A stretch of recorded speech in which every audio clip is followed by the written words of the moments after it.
కాకుండా ఆ ప్లేస్లో వేరే వాళ్ళు వచ్చి నిలబడి ఉండింటే మీరు పార్టీకి బద్దుడై ఉండి గెలిపించేవారు కాదా? 100% పార్టీ అనుమతిస్తే పార్టీ ఏం చేస్తే అది చేయాల్సిందేనా, తప్పదు అది. అభ్యర్థి యనమల భాస్కర్ అభ్యర్థిని ప్రకటించిన తర్వాత ఆయన మార్పు కోసం డైరెక్ట్ పిఎంఓ వరకు వెళ్ళారంట మీరు. అమిత్ షాని కలిసి అమిత్ షా నుంచి మళ్ళీ కిరణ్ కుమార్ రెడ్డికి చెప్పించి కిరణ్ కుమార్ రెడ్డి మీద ఒత్తిడి తీసుకువచ్చి ఖచ్చితంగా యనమల భాస్కర్ని మార్చి తీరాల్సిందే అని పట్టుబట్టి మరి ఇక్కడ సీఎం చంద్రబాబు నాయుడు గారు కలిసారు, ఢిల్లీకి వెళ్ళి అమిత్ షాతో కలిసారు. అమిత్ షాతో కూడా కిరణ్ కుమార్ రెడ్డి చెప్పించి కిరణ్ కుమార్ రెడ్డి ద్వారా చంద్రబాబు నాయుడు చెప్పించి మళ్ళీ మొత్తం మీద మార్పు చేశారంటారు. ఎందుకంటే ఇవన్నీ కాదన్న, ఒక క్యాండిడేట్ బట్టి ఉంటుంది గెలుపు ఓటములు కూడా క్యాండిడేట్ బట్టి కూడా ఉంటుంది.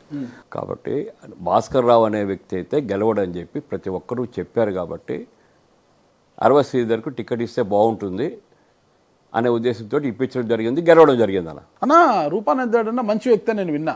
వ్యాపారాల్లో కావచ్చు, మీరు రియల్ ఎస్టేట్ చేస్తుంటారు కదా, వ్యాపారాల్లో కావచ్చు కొంత నిజాయితీ ఉంటే మంచి వ్యక్తి అది అని విన్నా. రాజకీయాల్లో కూడా కొంత మంచి వ్యక్తి, సౌమ్యంగా ఉంటారు అనేది నేను ఎందుకంటే మీతో 2-3 సార్లు కలిసి ఉన్నాను కాబట్టి మీ మాట తీరు మరీ మంచితనం ఎక్కువైపోయింది ముక్క రూపానంద్ రెడ్డి గారిలో. అవును, ఎక్కువైంది. అందరూ అంటారు నాతో కూడా. మా పైన ఈ రోజు వరకు వైఎస్ఆర్ కాంగ్రెస్ పార్టీ నాకు అగెనిస్ట్ పార్టీ వాళ్ళని ఇప్పుడు వరకు ఒక కేసు పెట్టడం కానీ, ఒక దౌర్జన్యం చేయమని చెప్పడం కానీ, పోలీసులకు నేను చెప్పడం కానీ చేయడం కానీ ఇప్పటివరకు జరగలేదు.